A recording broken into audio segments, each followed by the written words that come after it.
An incorrect installation of the edging will occur when the edge isn't fully snapped into place inside the outer groove of the Raceway base.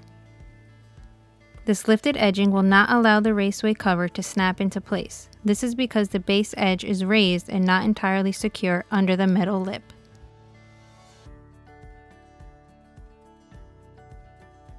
When correctly installing the Raceway base edging, you should hear a snapping sound signifying the edging is securely under the metal lip.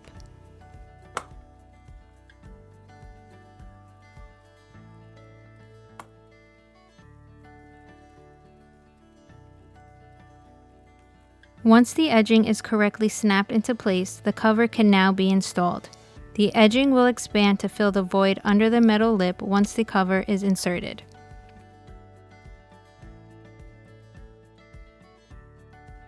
Align the arrow tip points of the cover with the V grooves of the edging.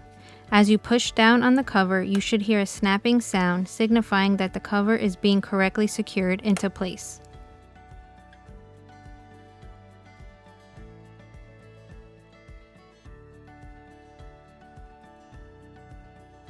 From left to right, you can see the difference when the edging is not inserted securely, causing it to lift slightly.